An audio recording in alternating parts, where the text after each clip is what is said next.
Hi folks, they're doing construction near my apartment and you're going to hear beeping all throughout this video, and I tried to wait until it was done, but it just beeps. It's just been beeping all damn morning. So I'm going to do this and excuse the beeping in the background. Hi folks, Happy New Year! 2019. Ooh, I think it's Blade Runner time, right? Isn't that Blade Runner? Is 2019? I'd have to look it up. Anyway, on the blog, I did a year-end roundup of 2018 in Buddhism, and I thought I'd do the video version of that for you video people. The biggest thing in 2018 for me personally was watching this scandal evolve with Noah Levine. I talked about this on the video channel before, so pardon me for repeating myself, but between 1982 or 3 when I first started doing Zazen and 2003 when Hardcore Zen came out, I had not met a single person, not even one person, who was interested in both punk rock and Buddhism. And I'd written this book called Hardcore Zen. So when the book Dharma Punks came out, and it had a cover that looked like Hardcore Zen, and it had a title that sounded like Hardcore Zen, even the same rhythm, you know, Dharma Punks, Hardcore Zen, I was pretty shocked. And there were even articles that came out on the internet where they would have something about me with a picture of Noah Levine. I saw this at least twice instead of my picture, and I had to go and write to him and say, that's not... the punk rock Buddhist looks like this. Huh. Who figures that he looks like a normal person? But anyway, there you go. So I've watched Noah Levine from afar for a long time. I've spoken at a few of his places in Europe and in America. So I seem to have a connection with him, although not a real strong connection, because I've met him, I think 3 times, 4 times at the most. Never had a real conversation with him, so I don't know him. So when all this stuff came out, I'm just like, I don't know. And people expect me to know because they sort of assume we're buddies or something, because we both live in Los Angeles, we both wrote books about punk rock and Zen, and we both have this certain reputation or whatever. So when these articles came out, I got in some weird trouble. I don't know if it's trouble. I got some annoyance from one of the writers of an article about Noah because I said, I don't know if this article is true. Meaning, I don't have any personal knowledge of Noah to verify what I see in this article, but this person took it, the writer took it all the wrong way and was like trying to defame me on Twitter and stuff as a Trump-like enemy of journalism and stuff. But truth be told, I'm suspicious of most journalism these days, but in the case of the Noah Levine articles, I just don't know, and I don't want to put my personal stamp like, hey, this is true because Brad Warner says it and we're buddies.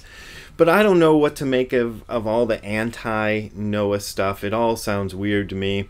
And then recently, a couple of pro-Noah articles have come out, and I've read those, and I'm like, I don't even understand what they're trying to say. So I have no idea in this case.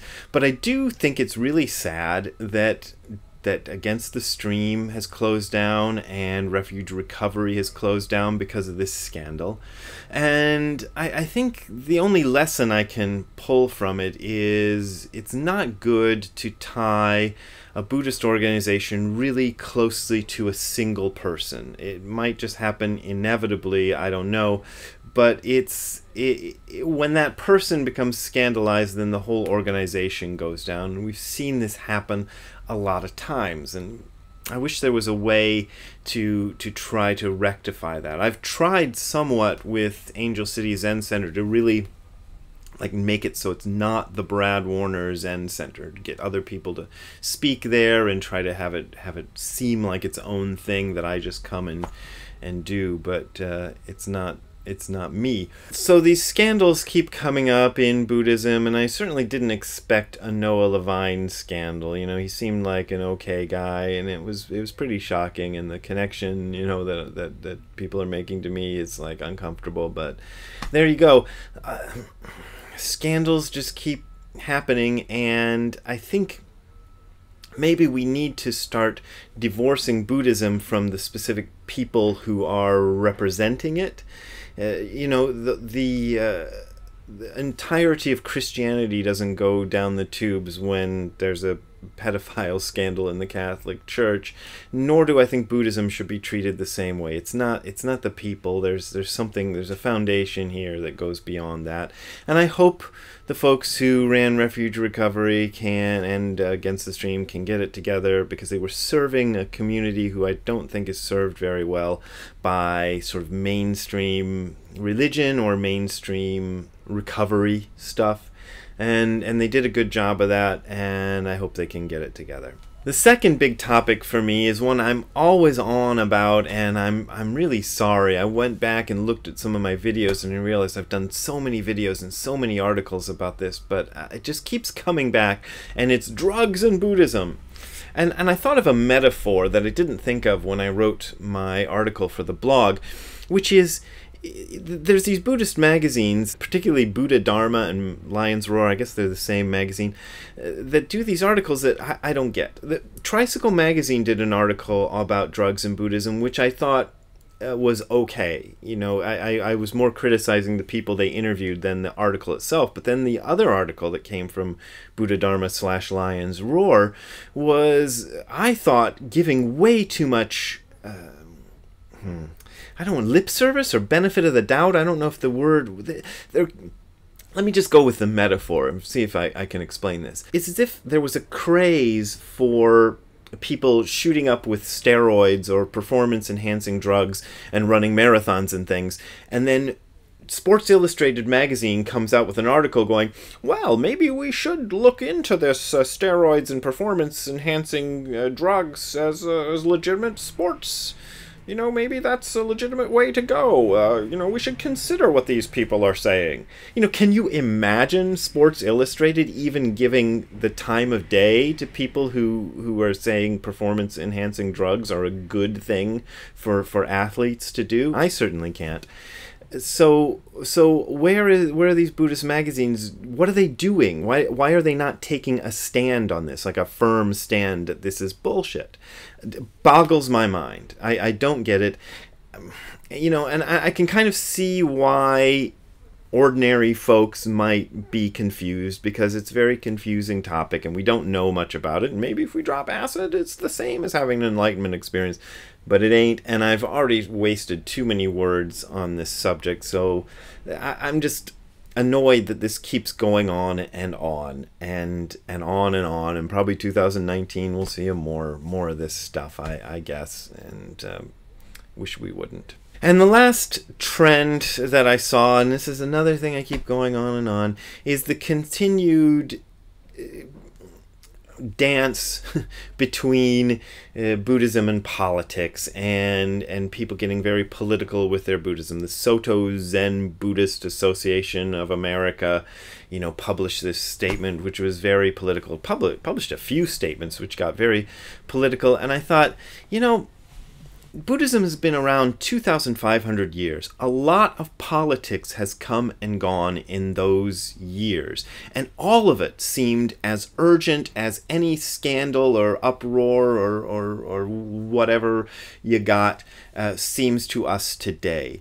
And people will go, oh, but this time it's the end of the world. And I'm going, you don't. The end of the world has come and gone so many times, it's not funny. You look at ancient history, it was going on all the time. And you look at recent history, and it was going on all the time. In fact, I was part of that.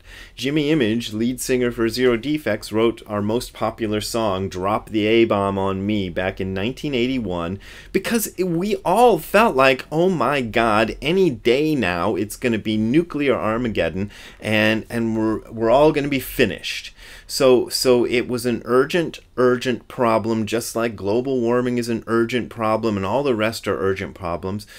But the duty of a Buddhist teaching and Buddhist whatever is to kind of dig beyond that and dig into something much deeper than that. Because, like, who cares? Dogen never expressed what he thought about the Minamoto clan's adoption of the Bakufu system in the Middle Ages, and I'm sure he had an opinion on it because he was part of Japanese royalty, but he wanted to talk about something different, and this is what I think Buddhism needs to do. And again, as I always say, individual Buddhists go out and be as political as you want, but when you're talking about things in the name of Buddhism, trying to tie Buddhism with a particular partisan political stance is just as bad as the televangelists trying to tell you that Jesus wants you to vote for Donald Trump. It's exactly the same thing, just pointed in a different direction. So don't do that, please. Thank you. And as I concluded in the blog, I think a lot of this stems from organizations that get very, very big and want to expand and want to get their fan base, so you hit on politics, or you hit on whatever the trendy hashtag is and write an article about that, and get all your stuff going. And I do that too as a bit of a performer, but don't tie it to Buddhism, okay? Don't tell us that as a Buddhist I think don't tie it to Buddhism. That's all I'm asking. Just don't tie it to Buddhism. So there you go. That's my year-end roundup for 2018. As always, I have Patreon links and PayPal links, and as I said before, I'm looking into what's going on with Patreon. So far, they're leaving me alone, and I'm probably too much of a small fish for them to want to fry up. But I do think there's something really weird going on with that organization, and I'm not real happy with it. But I'm happy with the way they've treated me so far, so I'm keeping with them for the time being. And please don't cut off. I've got a couple of people who already cut off their Patreon support because they don't like what Patreon's doing, and I understand that. But they're being okay to me. Wow, that was long. And PayPal links don't go through Patreon anyway, so you can work on that. Thanks a lot. See you later. Bye.